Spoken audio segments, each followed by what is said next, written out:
let's send it over to Mike Kaplan. Are we on copy and paste today?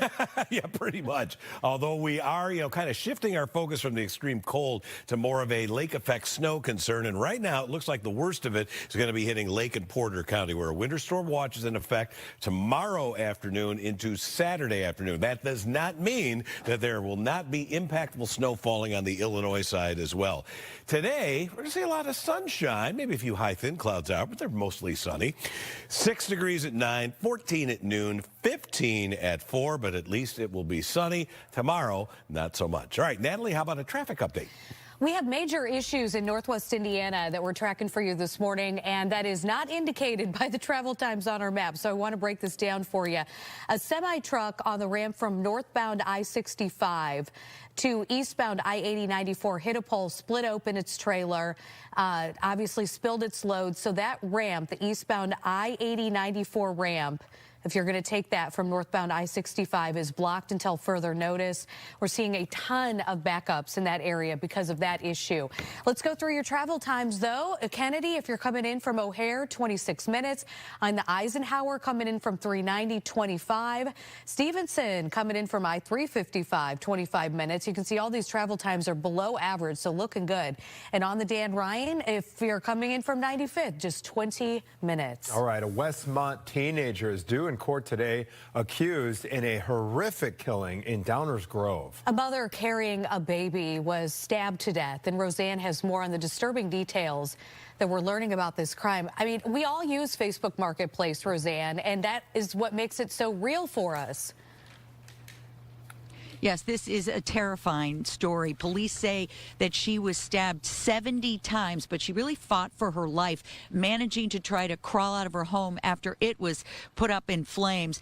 Police say all of this was because of that man who was angry about that Facebook Marketplace exchange. He will appear in court here in Downers Grove this morning at 8:30.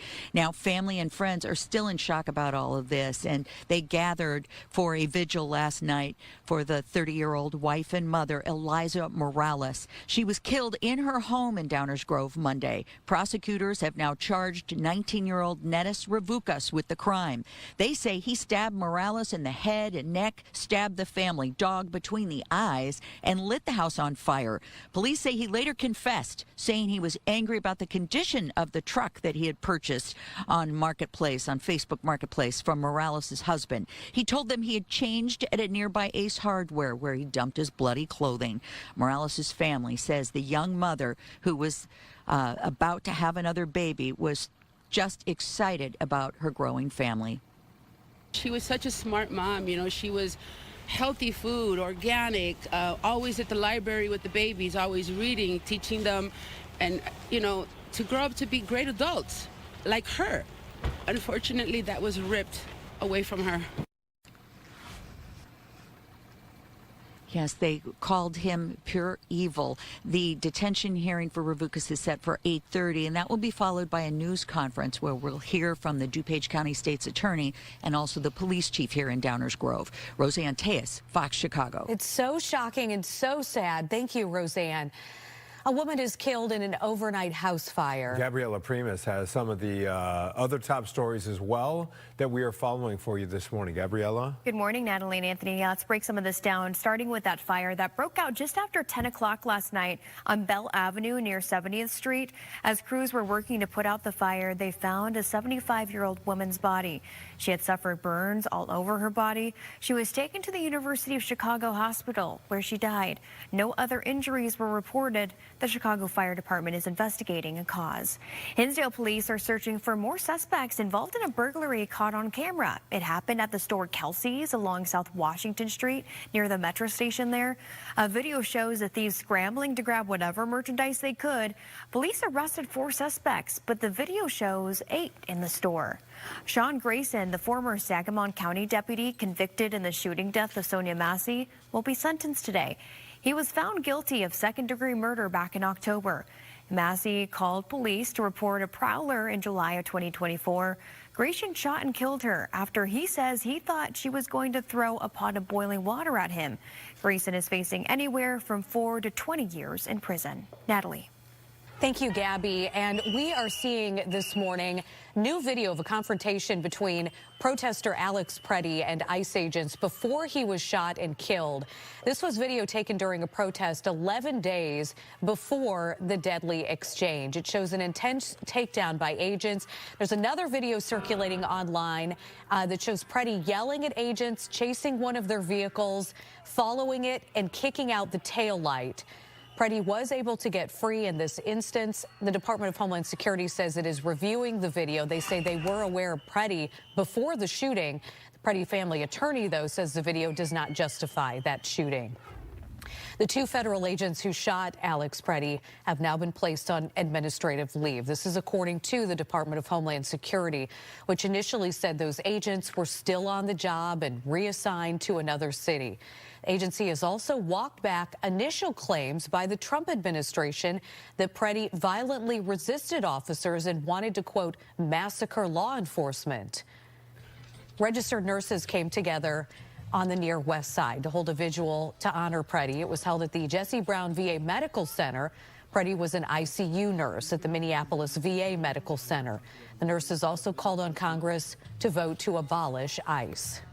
Mayor Brandon Johnson is vowing to hold ICE agents accountable for criminal conduct, saying that there is, quote, no such thing as absolute immunity in America.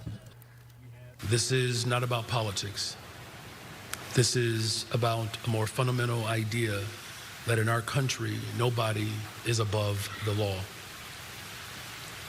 There's no such thing as absolute immunity in America. If you commit a crime, you should be tried like anyone else, regardless of the badge on your chest or the mask that's on your face. Mayor Johnson is in the nation's capital for the winter meeting of the U.S. Conference of Mayors. Johnson says Chicago is at the forefront in the blueprint on how to push back against the Trump administration's militarized immigration raids. A teacher in West Chicago is on administrative leave and facing calls to lose his job after a pro-ICE post that he put on social media. The Gary Elementary School teacher posted "Go ICE" on his Facebook page last week.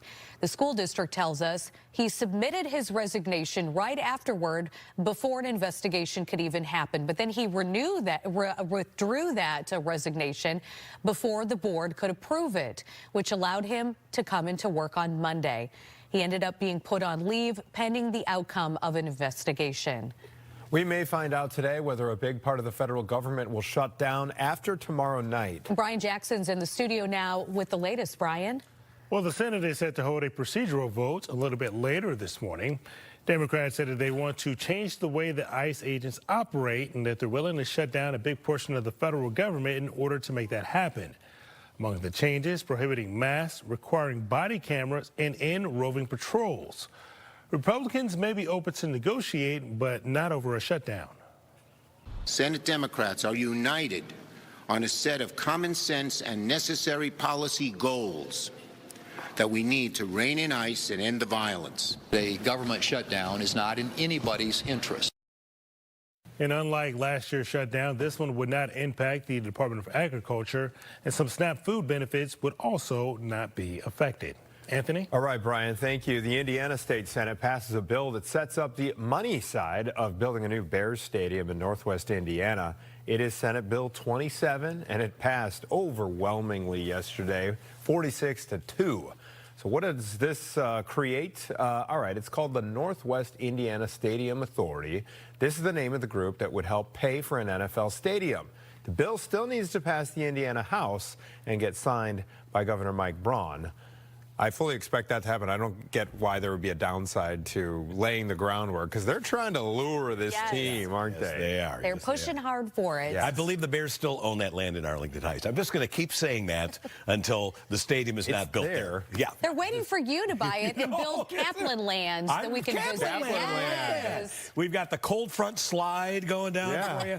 All right, look, this has been, I made a post on social media yesterday saying, and tell me if you agree, seems like we had 54 days this month month already, doesn't it? It does. It's just like It dragging does. on. Yeah. Well, we have continuation of cold temperatures, and now we're going to throw a little bit of lake effect snow into the mix. Not today, but tomorrow and Saturday. Waiting on the snow today. Lake effect snow starts in northeast Illinois tomorrow morning.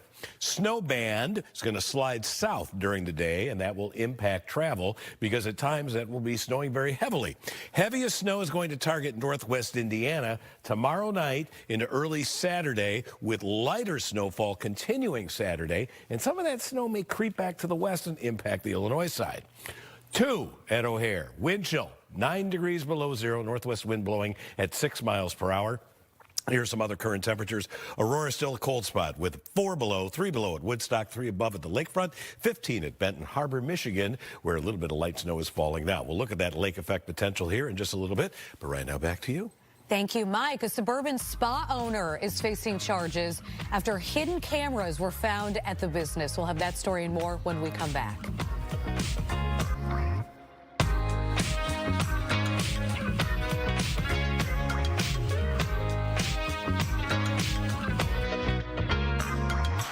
Fox 32 News is brought to you by Met.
Welcome back. 6:13. Going to be another cold one.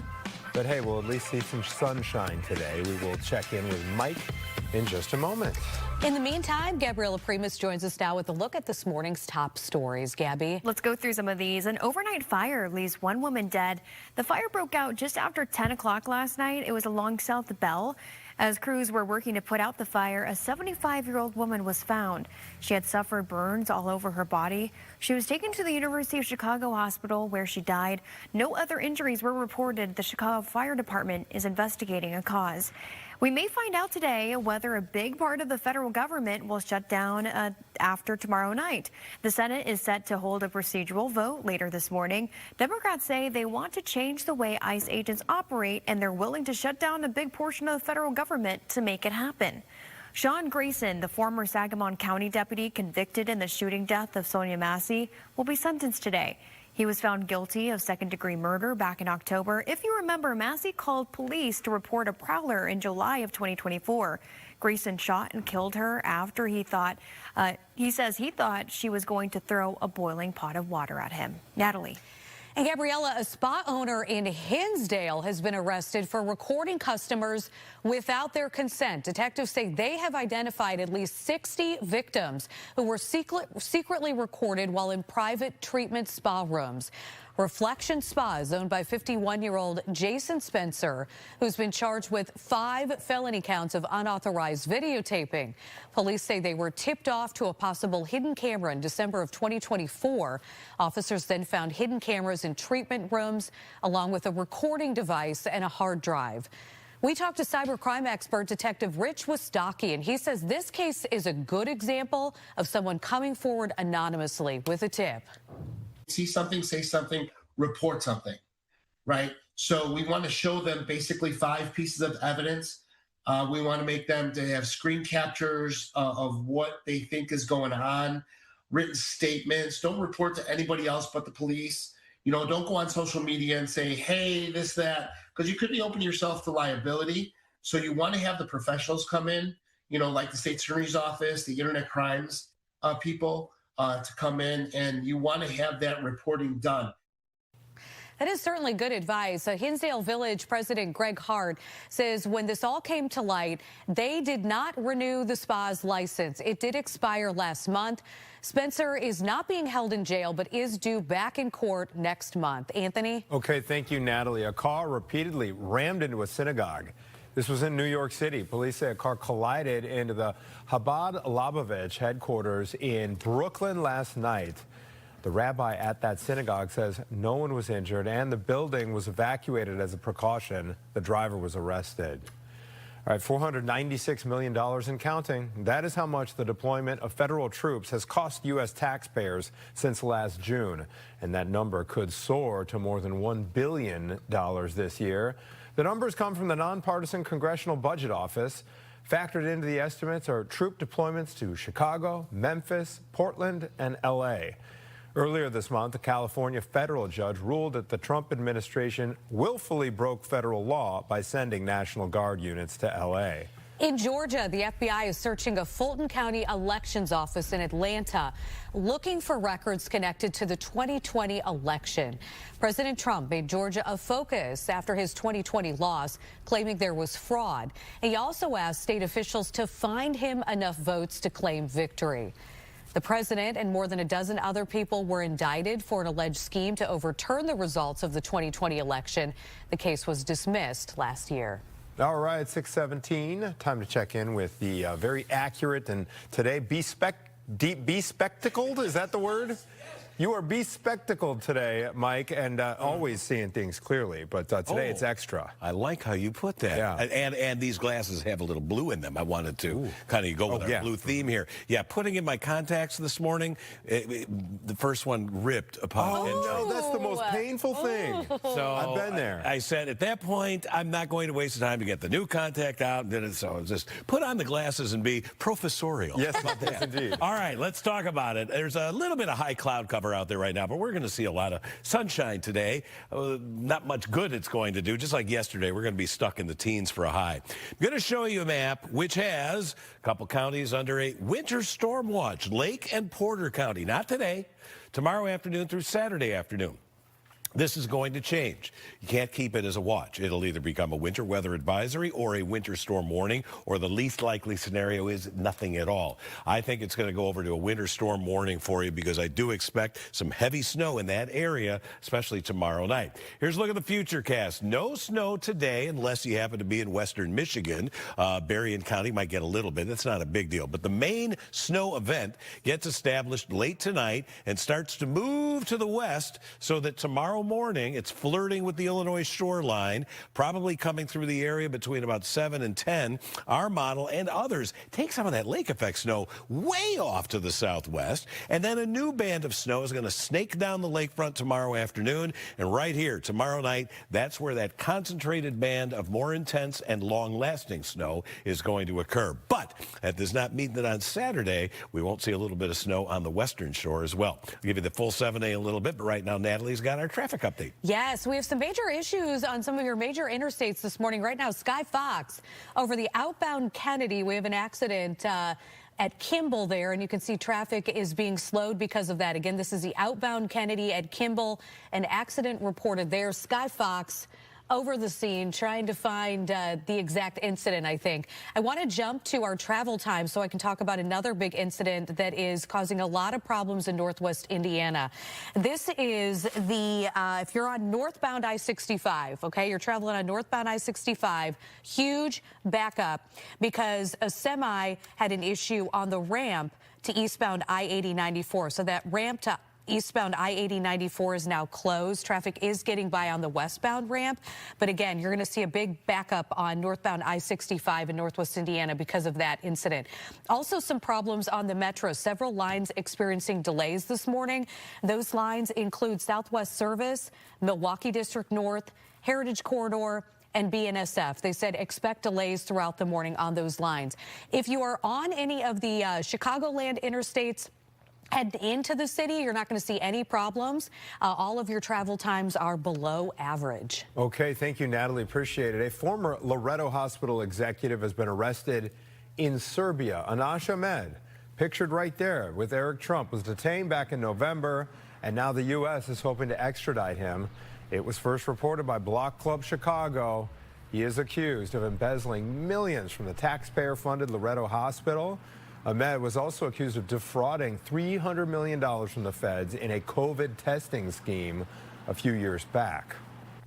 And Lurie Children's is planning on expanding to the western suburbs. What a great thing, because think of all those parents that have to travel into the city to get weekly treatment for their children. Yes. Yeah. So there's a proposal to bring a pediatric hospital to the Downers Grove area, and that plan includes a pediatric emergency department, surgery suites, and key pediatric specialties like oncology and cardiology. We're showing you video of the one that's currently downtown, the current Lurie Children's.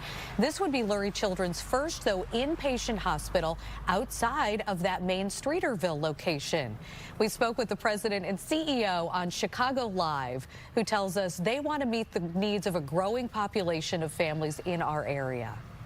The further you get away from your support group, your family, your extended family, your friends, your church, your school, all of those things that are crucial to the healing process of children and the eventual outcomes of them, it's better that they're closer to that system than not. And so when there's an opportunity to make sure that we can provide the necessary care for the necessary level of illness, we want that done in their community, where they live, where they work, where they play, and where they learn. Plans for the potential new hospital are still in the early stages, and they still need approval. Okay, coming up for us, why a class action lawsuit has been filed against Costco over its popular rotisserie chicken. That is coming up.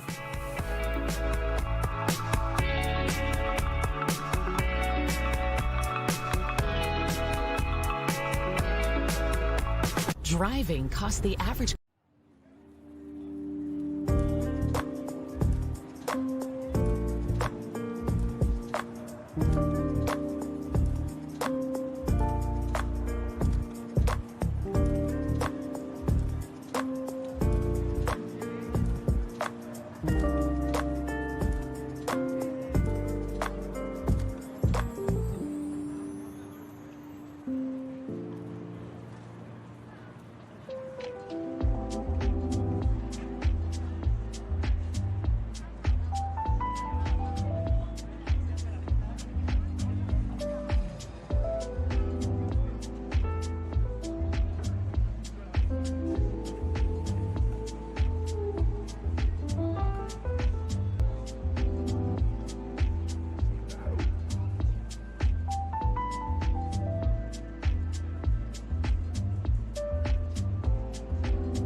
Welcome back. Protests are planned at NIPSCO offices next week as Indiana residents, they are fed up with some outrageous bills. Extreme sticker shock when it comes to their NIPSCO bills. Our viewers in Northwest Indiana continue to send some of them our way. One for almost $900. It shot up. It really spiked from the previous year.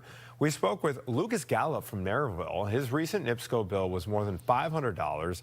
He said in November it was around $120, and that is typical for these things to nearly triple. He says his family is on the verge of moving back to Illinois. At this point, anything counts. I'm trying to work as much hours as I can, and trying to catch up it's stressful. It's stressful. And it feels like I'm not really getting any time to actually be myself, because it's always stress about the bills, the food, just anything money-wise. That's all my brain is on now. Oh, yeah. Your heart goes out to them. You know, that stress over money all the time in the back of your head. We have reached out to NIPSCO for comment here. We have yet to hear back. Our reporter, Brett Bagansky, has been doing such an incredible job on this story, listening to all of our viewers who have written in.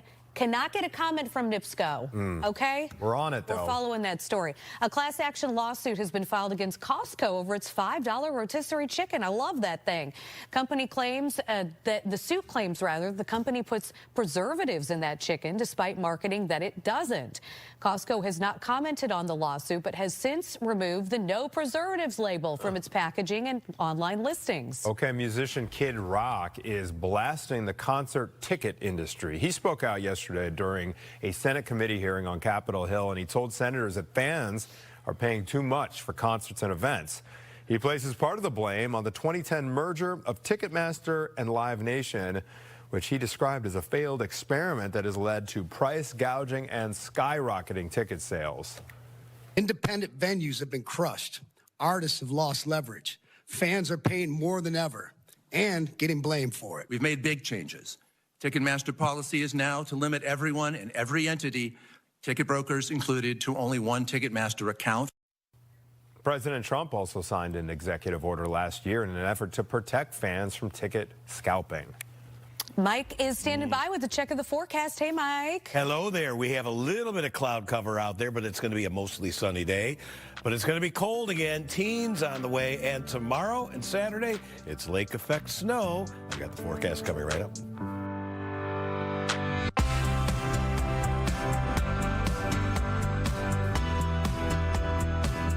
Live better, vote more. All you need to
Welcome back. We have so much going on this morning. We're glad you're with us. And there's a couple traffic situations Natalie's going to run us through after we check in on some of the top stories we're following this morning. Yeah, breaking overnight, a house fire on the city's south side turns deadly. We are learning more details about the murder of a pregnant woman in Downers Grove and how the crime is actually being tied to a sale that was set up on Facebook Marketplace. We may find out today whether a big part of the federal government will shut down again at the end of the week. All right, we'll get to all that, but first we want to throw it over to Mike Kaplan for a look at this Thursday forecast. All right, it's going to be another cold day. You see a little patch of cloud cover there that's blown in off of the lake. There's also some high cloudiness, but on the whole, today's going to be mostly sunny. Temperature-wise, the wind chill is still very cold. A lot of spots double digits below zero. Woodstock, Waukegan, Aurora, DeKalb among those. Feels like 8 below at Gary, 9 below at O'Hare. Today, high temperatures about where we've been all week, making it in the mid, maybe upper teens in a few spots. Let's go for 16 today. Mostly sunny, not very windy, but the 7-day forecast, we have several chances of snow.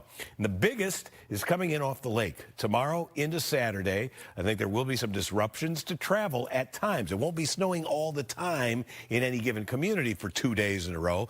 But if I can put some positive spin on it, at least we get a 30-degree temperature next Wednesday. That's the warmest it's been in a long time. All right, Natalie, what about the commute? We've got a lot going on here. First, we want to take you live over the southwest side of Chicago. Sky Fox giving us a closer look at some police activity at Central and Archer. This is near Midway Airport. You can see it is causing a bit of a snag there on some of the residential roadways. Again, this is police activity on the southwest side of Chicago. As we give you a tour of the city now. Thank you, Sky Fox. We've got a couple other issues we're following on the Kennedy outbound. Kennedy outbound. Right before Kimball, we have an accident that's slowing things down. And then the major incident that we've been tracking for the past couple hours is in Northwest Indiana. If you are traveling on I-65 North and you need to hit up the eastbound exit ramp on I-80-94, you won't be able to because of a semi crash that happened earlier this morning. So traffic is being diverted onto the westbound I-80-94 ramp off of I-65. Metra also experiencing some issues this morning, and they expect to experience those issues throughout the morning. So check the Venture app. We're talking about the lines Southwest Service, Milwaukee District West, Milwaukee District North, Heritage Corridor, and BNSF. All of those lines experiencing issues this morning. But look at the travel times. Hey, there is the icing on the cake. I like how you ended on a positive, Nat. All great. Okay, we got to switch gears, though. We are learning more details about the murder of a pregnant woman in Downers Grove as the suspect in this case is due back in court today. Court documents say that 19-year-old Natus Ravukas stabbed 30-year-old Eliza Morales 70 times and then set her home on fire. Prosecutors say Ravukas and Morales had connected initially on Facebook Marketplace and eventually met in person to finalize the sale of a truck. Ravukas initially denied being involved and then later confessed to killing her. Prosecutors say the unborn child died due to the mother's injuries. Just horrible. Also this morning, an overnight fire leaves one woman dead. Yes, Gabriella Primus has that and some of the other top stories we are following for you this morning. Gabriella? Natalie, Anthony, that fire broke out just after 10 o'clock last night along South Bell. As crews were putting out the fire, the body of a 75-year-old woman was found. She had suffered burns throughout her body. She was taken to the University of Chicago Hospital, where she died. No other injuries were reported. The Chicago Fire Department is investigating a cause.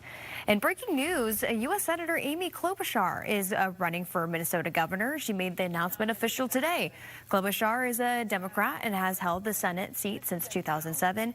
She's promising to take on President Donald Trump while unifying the state. Current Governor Tim Walz recently announced he will not seek another term. Sean Grayson, the former Sangamon County deputy convicted in the shooting death of Sonia Massey, will be sentenced today. He was found guilty of second-degree murder back in October. Massey called police to report a prowler in July of 2024. Grayson shot and killed her after he says he thought she was going to throw a boiling pot of water at him. Grayson is facing anywhere from 4 to 20 years in prison. Natalie. Gabby. New this morning, we are seeing new video of a confrontation between slain protester Alex Preddy and ICE agents more than a week before he was shot and killed. This is a video taken during a protest 11 days before the deadly exchange. It shows Preddy being taken down by agents. Now, this was after he was also seen yelling at agents, chasing their vehicle, and kicking out their tail light. The Department of Homeland Security says it is reviewing that video. The Preddy family attorney says the video does not justify the shooting that occurred 11 days later. The two federal agents who shot Alex Preddy have now been placed on administrative leave. This is according to the Department of Homeland Security, which initially said those agents were still on the job and reassigned to another city. The agency has also walked back initial claims by the Trump administration that Preddy violently resisted officers and wanted to, quote, massacre law enforcement. Mayor Brandon Johnson is vowing to hold ICE agents accountable for any criminal conduct, saying that there is, quote, no such thing as absolute immunity in America. This is not about politics. This is about a more fundamental idea that in our country, nobody is above the law. There's no such thing as absolute immunity in America. If you commit a crime, you should be tried like anyone else, regardless of the badge on your chest or the mask that's on your face. Mayor Johnson is in the nation's capital for the winter meeting of the U.S. Conference of Mayors. Johnson says Chicago is at the forefront in the blueprint on how to push back against the Trump administration's militarized immigration raids. A teacher in West Chicago is on administrative leave and facing calls to lose his job after a pro-ICE post on social media. The Gary Elementary School teacher posted "Go ICE" on his Facebook last week. The school district tells us he submitted his resignation right before an investigation could happen. But then he withdrew that resignation before the board could approve it, which allowed him to come into work on Monday. He ended up being put on leave pending the outcome of that investigation. All right, we may find out today whether a big part of the federal government will shut down after tomorrow night. Not again. Brian Jackson is in studio with the latest. So what can we expect, Brian? Well, a lot of it hinges on today, when the Senate is set to hold a procedural vote a little bit later this morning. Democrats said that they want to change the way that ICE agents operate, that they're willing to shut down a big portion of the federal government in order to make this happen. Among the changes they're asking for include prohibiting masks, requiring body cameras, and end roving patrols. Republicans said that they may be open to negotiate, but not during a shutdown.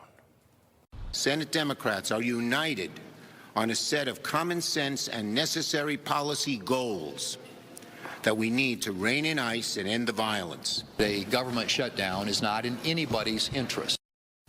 And unlike last year's shutdown, this one would not impact the Department of Agriculture, and some SNAP food benefits would also not be affected.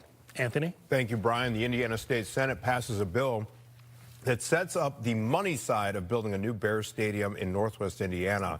We are talking about Senate Bill 27. It passed yesterday, 46-2. So what this does is it creates the Northwest Indiana Stadium Authority. That is a group that would help pay for an NFL stadium. The bill still needs to pass the Indiana House and get signed by Governor Mike Braun. Looks nice, though, doesn't it? It does. You're eating a breakfast bar. Here's the thing. I love this because it's like everybody can experience breakfast with Anthony this morning. You know? You know, I have a cornucopia of fruit. You do. Right here behind the desk. It's a meal shared with friends at home. Yes. We're all in this together. But We're like family. that was a fabulous vocal exercise he just did there, articulating, enunciating wonderfully, despite having all that granulated goodness. You are too kind. There's got to be a world record that we need to break somewhere. All right, we have more cold out there, you guys, and there's some snow on the way. Not today, but tomorrow. That's when we're worried about lake effect snow. And the worst of it still looks like it is going to focus in Northwest Indiana, especially tomorrow night. It's a winter storm watch for Lake and Porter County. This is for the likelihood of very disruptive travel conditions tomorrow from late afternoon into Saturday. However, do not look at this map and say, whew, thank goodness nothing is happening in Lake or Cook County, because it will. I would not be surprised to see a winter weather advisory come out for those areas as well. So when does it all happen? Not today. We'll see a lot of sunshine, a few clouds out there, but mostly sunny. Here you see the lake effect light stuff hitting parts of western Michigan during the day. Then late at night, we start to assemble an actual lake effect band, which moves west so that early tomorrow morning, maybe as early as 7, we start to see some snow moving into Lake and maybe northern Cook County, passing through the city. Now, our model, watch how far west it takes that lake effect snow to LaSalle, Peru. It even makes it snow in Peoria. We'll see about that. Then some additional lake effect snow is going to be snaking down the lakefront. Some of it may penetrate pretty far inland. That's where the snow is going to fall longest and most heavily during tomorrow evening. But there are some signs that even on Saturday, that lake effect snow band might come back a little farther to the west, which would have some additional impacts on the city on Saturday. 7-day forecast, I actually have a 30-degree day in that. Something to look forward to, Natalie. Okay, thank you, Mike. Plenty more to come here on Good Day Chicago. The Congressional Budget Office is releasing information about how much President Trump's National Guard deployments are costing taxpayers. Making the streets safer, Illinois Secretary of State Alexi Giannoulias unveiling an e-bike safety initiative. And Elon Musk announces some big changes coming to Tesla. We'll be right back.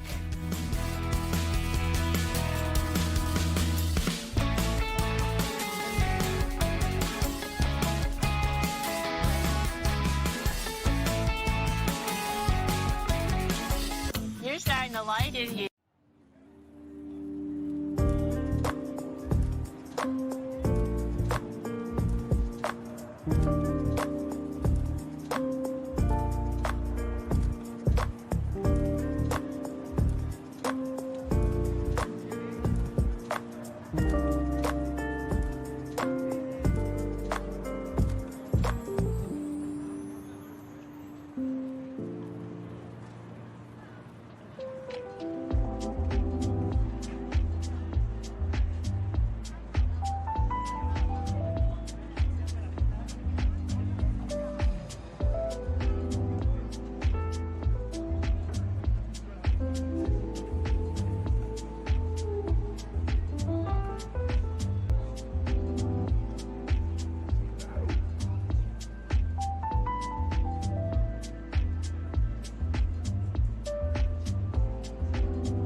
A car repeatedly rams into a synagogue in New York City. Police say a car collided into the Chabad Lubavitch headquarters in Brooklyn last night. The rabbi at the synagogue says no one was injured. The building was evacuated as a precaution. That driver has been arrested. $496 million and counting. That is how much the deployment of federal troops has cost U.S. taxpayers since last June. And that number could soar to more than $1 billion this year. These numbers come from the nonpartisan Congressional Budget Office. Now, factored in to the equation here are estimates including troop deployments to Chicago, Memphis, Portland, and L.A. Earlier this month, a California federal judge ruled that the Trump administration willfully broke federal law by sending National Guard units to L.A. In Georgia, the FBI searching a Fulton County Elections Office in Atlanta, looking for records connected to the 2020 election. President Trump made Georgia a focus after his 2020 loss, claiming there was fraud. He also asked state officials to find him enough votes to claim victory. The president and more than a dozen other people were indicted for an alleged scheme to overturn the results of the 2020 election. The case was dismissed last year. The Federal Reserve keeping interest rates unchanged after 3 straight rate cuts. According to Fed Chair Jerome Powell, the economy is showing strong growth, but inflation is still too high. The decision could fuel more criticism from President Trump, who has attacked Powell repeatedly for not cutting rates fast enough. Powell's term as Fed chair expires on May 15th. All right, 646, a popular kids show reigns supreme when it comes to most streamed shows of 2025. We will tell you which one.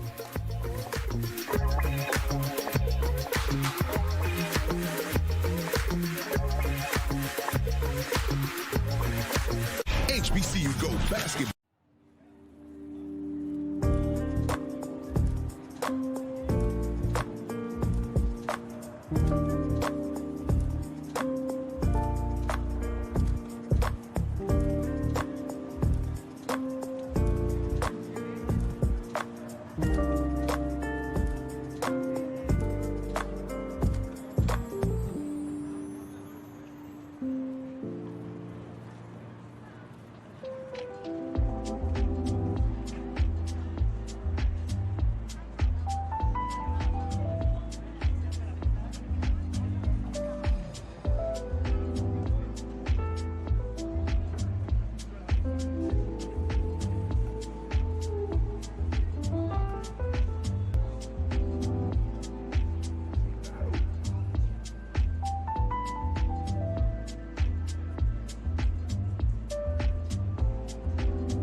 There it is, Chicago's front yard. It's a cold one once again, although we will see the sunshine a little bit later today. We'll check in with Mike just a moment. Gabriela Primus joins us now with a look at this morning's top stories. Gabby? It's starting with that overnight fire, Natalie Anthony, that left 1 woman dead. The fire broke out just after 10 o'clock last night. It was along South Bell. As crews were working to put out the fire, a 75-year-old woman was found. She had suffered burns all over her body. She was taken to the University of Chicago Hospital where she died. No other injuries were reported. The Chicago Fire Department is investigating a cause. In breaking news, U.S. Senator Amy Klobuchar is running for Minnesota governor. She made the announcement official today. Klobuchar is a Democrat and has held the Senate seat since 2007.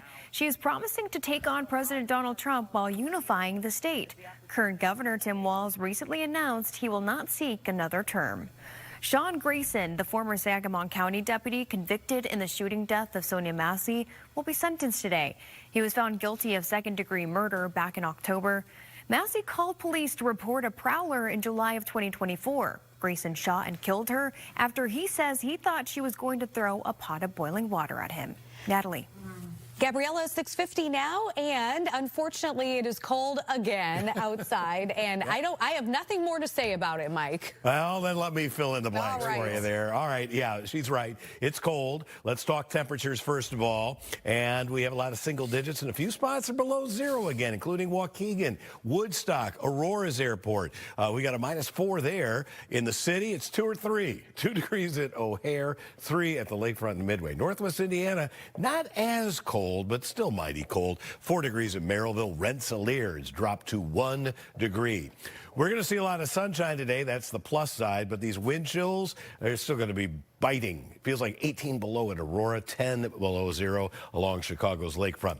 Today's high about where we've been the past 2 days, 16 degrees. We'll have a northwest wind at 5 to 15. A few clouds out there, but I think mostly sunny. Still gets it done. Tonight, no snow yet. 4 degrees for the low, clear early, becoming cloudier late, and as those clouds come in, temperatures may actually start to rise or at least level off a little bit. 18 tomorrow, lake effect snow starting in the morning, especially in Lake County, Illinois, and then sliding south during the day so that the heaviest snows, I think, are going to target Lake and Porter County tomorrow night. Saturday, some lake effect snow continues almost anywhere in Chicagoland near the lake. Then we get to 25 on Sunday, maybe 28 on Monday, with just a little bit of light snow, not a big storm.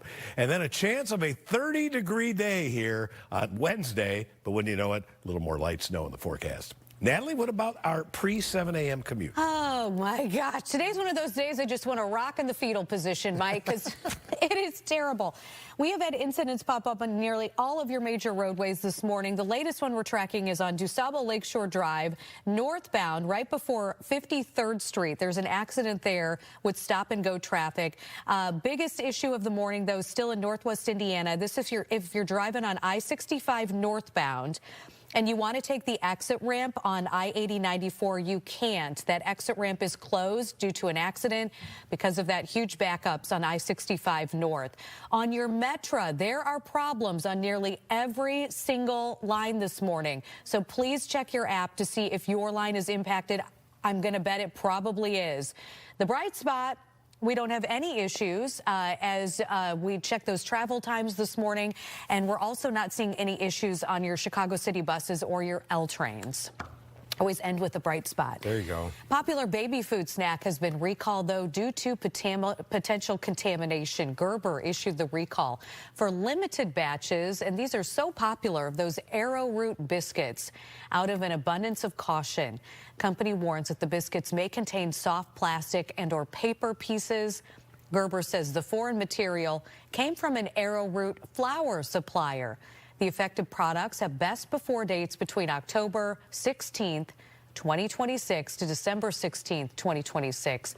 No illness or injuries caused by the products have been reported. All right, protests are planned at NIPSCO offices next week as Indiana residents, they are fed up with their bills. We were talking about extreme sticker shock here. Our viewers in Northwest Indiana are continuing to send us their recent NIPSCO bills. One of them was for almost $900. Now, we spoke with Lucas Gallup from Merrillville. His recent NIPSCO bill was more than $500. He said in November, that same bill was around $120. He says his family's on the verge of packing up and moving back to Illinois. At this point, anything counts. I'm trying to work as much hours as I can, and trying to catch up it's stressful. It's stressful. And it feels like I'm not really getting any time to actually be myself, because it's always stress about the bills, the food, just anything money-wise. That's all my brain is on now. Oh, how real is that? We have reached out to NIPSCO for comment. We have yet to hear back, but we're going to stay on them. Yes, this is 3 days in a row we've done this story. We are, as you said, going to stick with it. We've proven it. Okay. Today, Illinois Secretary of State Alexi Giannoulias will unveil an e-bike safety initiative. This is the Ride Safe, Ride Smart, Ride Ready campaign, and they're addressing the rise in unregulated high-speed and high-powered e-bike and e-scooters. The goal is to better protect pedestrians, riders, and drivers. Tesla CEO Elon Musk is announcing some big changes at the electronic car company, including a pivot for its factory in California. The company reported its lowest profit since the pandemic after losing its title as the world's biggest EV maker to a Chinese rival called BYD. Musk said on an earnings call that Tesla will retire its Model S and X vehicles in the second quarter of this year. And the plan here is to convert the California factory to produce its Optimus robots. A class action lawsuit has been filed against Costco over its $5 rotisserie chicken. The suit claims the company puts preservatives in the chicken despite marketing that it does not. Costco has not commented on the lawsuit, but has since removed the no preservatives label from its packaging and online listings. And for a second year in a row, kids' animated series Bluey was the most streamed show in the U.S. Nielsen says the Australian-made series had more than 45 billion minutes of viewing on Disney+. Grey's Anatomy surprisingly finished second, and Stranger Things finished third. You know, I tried showing my youngest Bluey, and his eyes just glazed right over. He wasn't interested? Not interested. It's so funny. The dad is great. The dad is funny? All right. All right. Plenty more Good Day Chicago ahead. Keep it right here.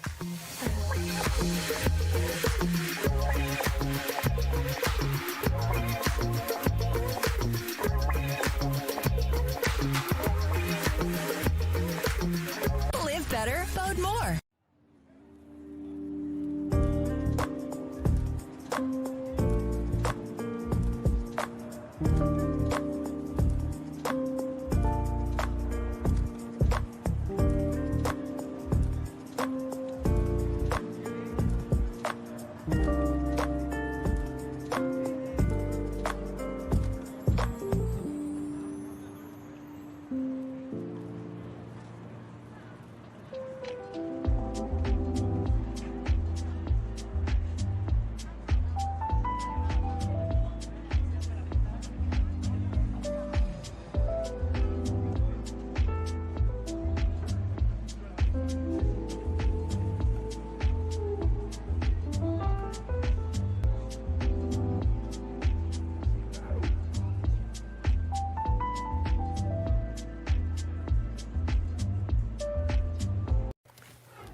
Welcome back. TikTok users, they're reporting that they can't find or upload videos about immigration enforcement actions.